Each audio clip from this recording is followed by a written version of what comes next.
Good morning po sa atin. Ayan po. Ngayon ay nagko-compute po ako ng meron kaming samahan.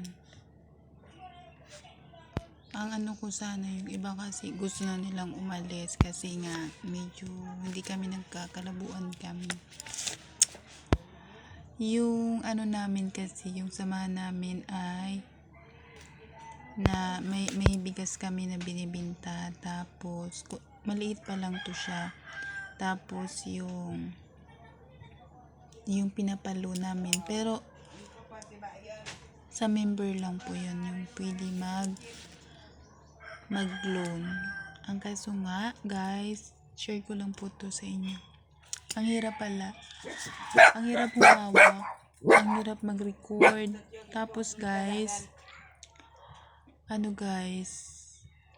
medyo minsan nagkakalabuan kami, hindi kami nagkakaintindihan, minsan matagal na po yung loan nila, tapos remind ko pumunta kasi anak niya, so iniintindi ko naman din kasi nga syempre daming problema, mga ganun, iniintindi ko din siya.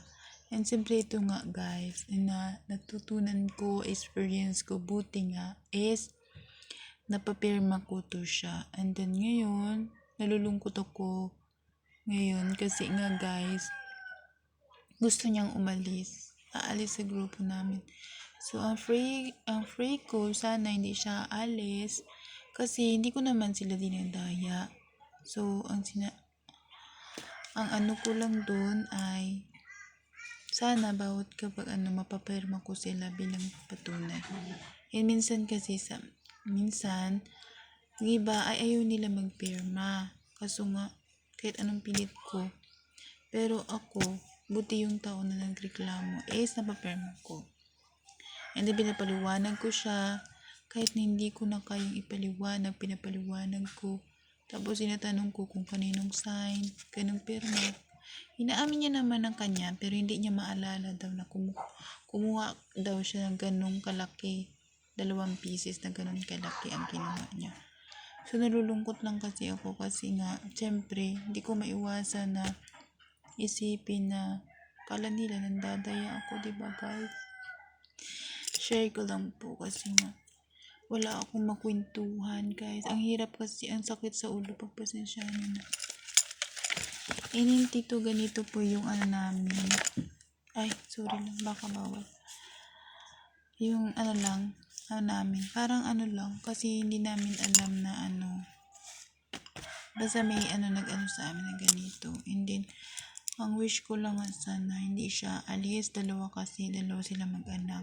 Pero sana hindi sila alis kasi ang ganda nila, hindi sila yun lang, doon sila sumablay sa loan nila. Nakalimutan niya siguro. And then iniintindi ko siya ng ilang beses, ilang times na iniintindi ko siya. And then siyempre umiba yung tono niya. Siyempre ako, minaw naman din ako, sabi ko ganyan, dahil huwag siya magalit. And then siyempre nakinig din siya, naging mahinahon din siya. So ako naging kalmado din ako sa pag-uusap ko sa kanya. And lang po, bye-bye! Sana po ay lalago ang aming samahan. Thank you!